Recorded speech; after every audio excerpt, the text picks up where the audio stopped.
Kalau Allah tidak ada, mati semua. Allah ada, hidup semua. Maha hidup kalau menempati kepada yang mati, maka yang mati menjadi hidup. Kesimpulannya di situ.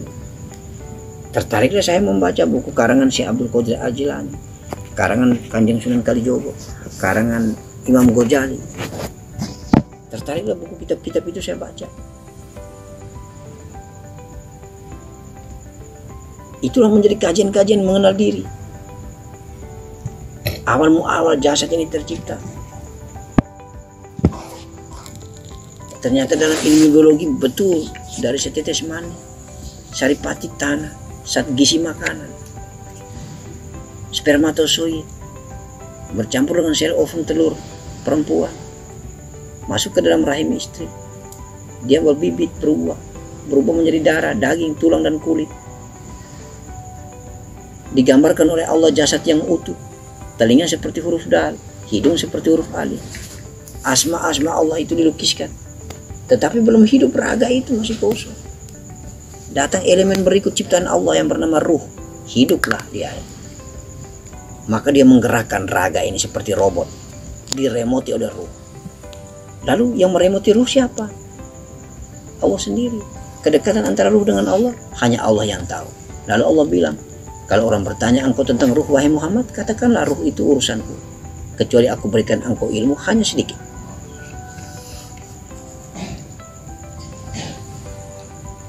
Jadi antara ruh dengan Allah itu rahasia sekali. Itu banyak orang sana terpedaya dengan firman itu. Iya. Jadi seakan-akan dia tidak perlu. Iya, dia tidak mau belajar memang. Padahal dia tidak mau mengkaji, ada sedikit itu dikasih ruang oleh Allah untuk kita belajar. Kalau kita tidak dikasih ruang oleh Allah untuk belajar, Allah tidak bilang kata sedikit itu. Sedikit menurut Allah, tapi banyak menurut kita. Iya. Karena kalau kita tidak belajar yang sedikit itu, kita tidak tahu kenal diri. Kita tidak tahu tentang ruh itu apa. Lama-lama kita menganggap ruh itu adalah Allah. Lama-lama kita menganggap ruh itu juga pencipta. Padahal ruh bukan pencipta. Ruh itu juga ciptaannya. Karena ruh itu berbentuk dan berwujud. Pencipta kita adalah tiada tetapi ada. Sebenarnya masih kurang lebihnya masih kurang 3 tahun. Masih kurang 3 tahun. Tapi Allah sudah memanggil. Saya tidak tahu apa. Ada sempat disinggung. Mungkin 3 tahun itu ya mungkin penjelasan tentang tasawuf secara ini mereka. Iya. Kemarin mungkin yang hanya lingkungan sahabat-sahabat yang terdekat saja. Tidak secara umum, tidak secara keimanan. Percaya keimanan harus di atas daripada kecerdasan. Kecerdasan kita harus tempatkan di belakang. Kalau Allah sudah mengatakan begini, Rasulullah sudah mengatakan kecerdasan kita untuk ini apa ditempatkan di belakang. Kita harus taat dengan apa yang dikatakan oleh Allah dan Rasulnya, seperti itu. Ya betul, untuk yang nyata-nyata tidak mungkin, tapi ada yang sifatnya tersirat. Kita tidak harus mencari tahu seperti apa. Kita tidak memiliki kecerdasan sendiri. Kalau kita belajar lebih mendalam, mengkaji lebih mendalam, semua kita sudah mati. Karena yang maha cerdas itu Allah. Allah yang maha ilmu, maha mengetahui. Ketika maha mengetahuinya, itulah membungkus tubuh kasar kita, hati kita, nyawa kita, ruh kita. Maka kita menjadi tahu dan menjadi cerdas. Jadi semuanya itu seperti Hawa. Hawa cerdas, Hawa pintar, Hawa ilmu. Sudah membungkus wadaknya, maka wadak itu menjadi cerdas, menjadi berilmu. Seperti itu. Kita tidak bisa mengkomplain bahwa kita cerdas, Allah cerdas. Tidak, kita tidak cerdas. Kita mati, yang hidup hanya Allah. Karena Rasulullah waktu itu tidak cerdas, mati.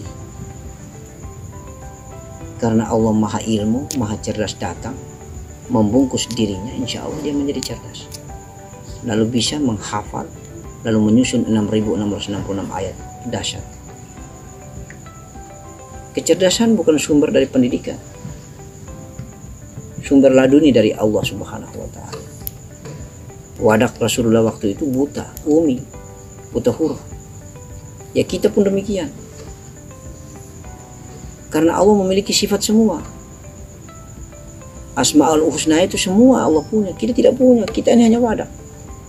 Ketika Asmaul Husna itu menyinggapi kita punya tubuh kasar ini, maka semua nur itu hidup, kita menjadi sifat Allah. Bisa mengetahui, bisa melihat, bisa mendengar, bisa bicara, bisa cerdas, bisa faham, bisa kaji, itu Allah, itu sifat Allah yang kita mewarisi, itu kita mengamalkan sifat Allah itu. Asmaul Husnanya itu sudah bercahaya, hidup di kita punya raga mati ini. Yang sekarang bicara ini Allah, yang sekarang mendengar ini Allah, yang sekarang melihat ini Allah, yang sekarang bisa berubah ini Allah. Raga ini mati. Kalau mau belajar begitu. Iya. Yang maha menghisap rokok itu datang, membungkus, maka tangan yang diangkat, dikasih masuk, wadak semua. Begitu ceritanya. Yang menggerakkan itu ruh, yang membungkus ruh itu Allah. Allah itu seperti hawa, tiada tetapi ada. Barang ini mati, ketika Allah datang, hawanya pes, busuk, hiduplah dia, tergantung Allah. Mau kasih tunduk-tunduk, mau kasih angkat rokok isap-isap, mau kasih dengar-dengar, mau kasih lihat-lihat, mau kasih jalan-jalan, mau kasih raba-raba, mau kasih start motor, gerakan pikiran, perintah kaki, perintah Allah semua. Begitu deh. Allah pulang, mati, kubur. Allah bawa pulang ruh. Gitu. Tidak ada pemeriksaan lagi. Wah Allah kok diperiksa. Wah Allah kok ditanya oleh mungkar nakir. Tidak lagi lah. Itu saya pernah. Warnanya asalnya itulah innalillahi wa inna ilaihi raji'un. Di kajian sampai grup tasawuf ya, saya pernah baca-baca itu mereka saling berdebat, saling apa. ada yang mengatakan bahwa kita yang mengenal diri itu sebenarnya tidak apa ya, semuanya adalah Allah, semuanya adalah Allah. Kehendak apa? Karena semuanya adalah kehendaknya Allah. Salah dan benar itu tidak ada. Semuanya itu Allah yang berkehendak. Ada yang protes artinya dari kata salah dan benar itu. Sebenarnya bukan salah dan benar kalau menurut kajian saya. Jadi sedikit salah, sedikit benarnya itu yang disebut salah. Jadi benar semua, tidak ada yang salah. Maksudnya begini, sumbernya kan Allah. Percikannya itu kan ada yang dapat sedikit, ada yang full total, ada yang sedikit, ada yang banyak. Yang sedikit ini mendapatkan cahaya benarnya, itu sudah sedikit benarnya. Lalu yang total benarnya ini merasa bahwa yang sedikit benarnya ini salah. Begitu. Hadi Allah, Retno Allah, yang Allah. Duduk yang hidup kita empat ini Allah semua. Tapi dari sekian Allah ini, power mana, energi mana, hawa Allah mana yang lebih banyak, energi mana Allah yang lebih banyak. Itulah maha mengetahui dan maha benarnya mana yang lebih banyak yang ada, cahaya benar mana yang lebih banyak. Itulah yang mau didengar, lebih benarnya iya. Nah, Hadi punya cahaya benarnya lebih banyak atau sedikit, powernya berapa persen, kan begitu ceritanya. Tapi semuanya sumber itu benar semua, dari maha benar juga. Hanya bedanya ada yang benar banyak, ada yang benar sedikit. Tidak ada salahnya. Takaran kadarnya. Iya. Sebenarnya kadar rumus itu yang menjadi rumus pemimpin. Iya. Apa yang ini ya, itu yang pemimpin. Kadarnya lebih besar, itu yang harus menjadi pemimpin. Macam Rasulullah, dia ada sahabat-sahabat mau dapat, ada yang berani mau maju. Ya, Rasulullah.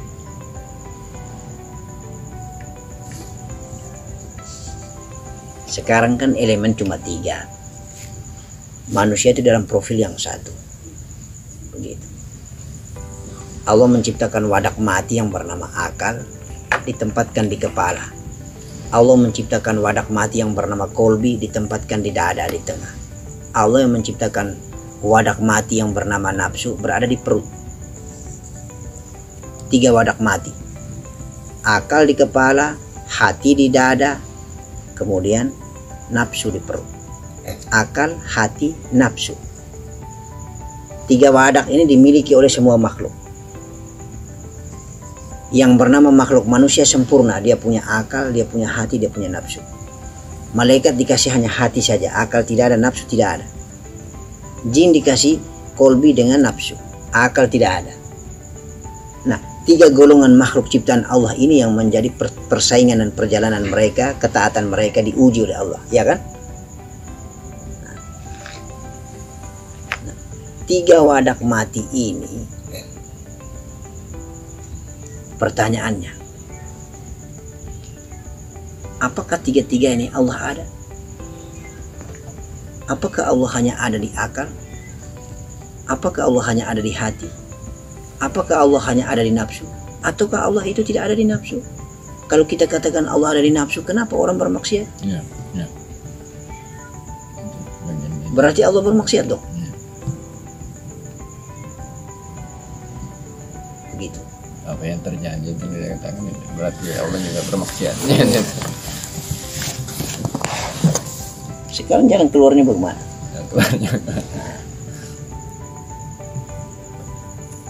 Allah menciptakan bahan material, ya kan? Nafsu ini bahan material, akal bahan material, hati pun bahan material.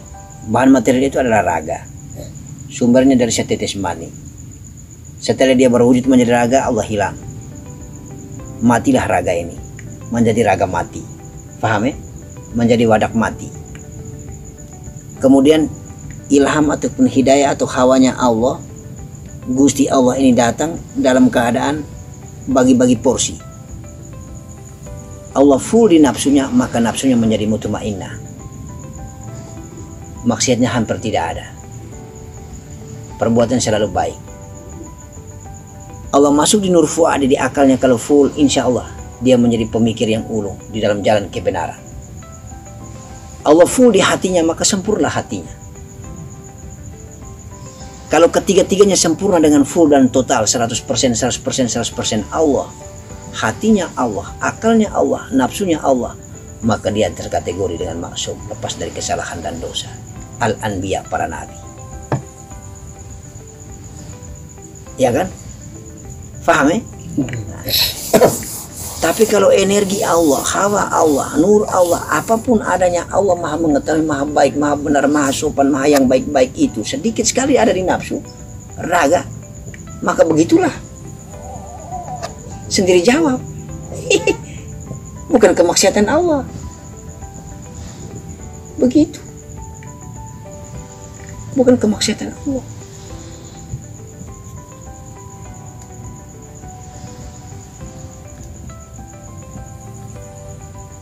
Kalau itu hakikat Allah itu baik. Gitu. Hakikat Allah itu baik.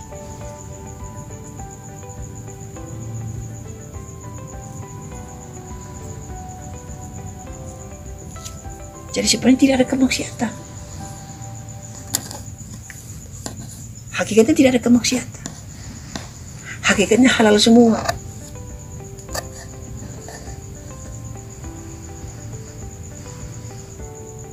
Hakikatnya halal semua, tidak ada kemaksiatan. Mencuri halal, melakukan kenikmatan halal. Yang penting diridhoi.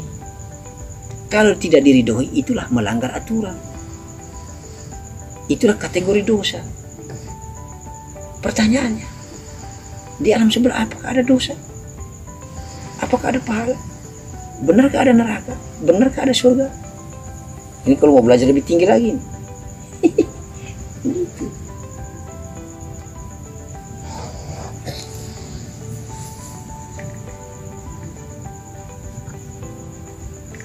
Kalau kita mau bilang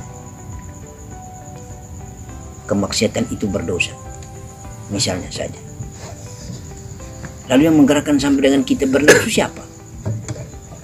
Salahnya di situ ya Ustaz. Ya kan? Yang menggerakkan kita bernafsu siapa? Tidak bisa bergerak kalau tidak Yang tahu. menggerakkan tangan ini sampai dengan kita mencuri siapa?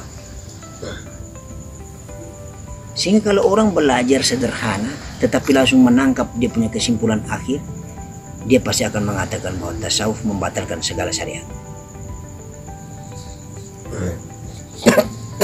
Tasawuf akan membatalkan segala syariat. Curi halal, berzina halal, minum alkohol halal, semua halal. Karena yang menggerakkan itu adalah Allah.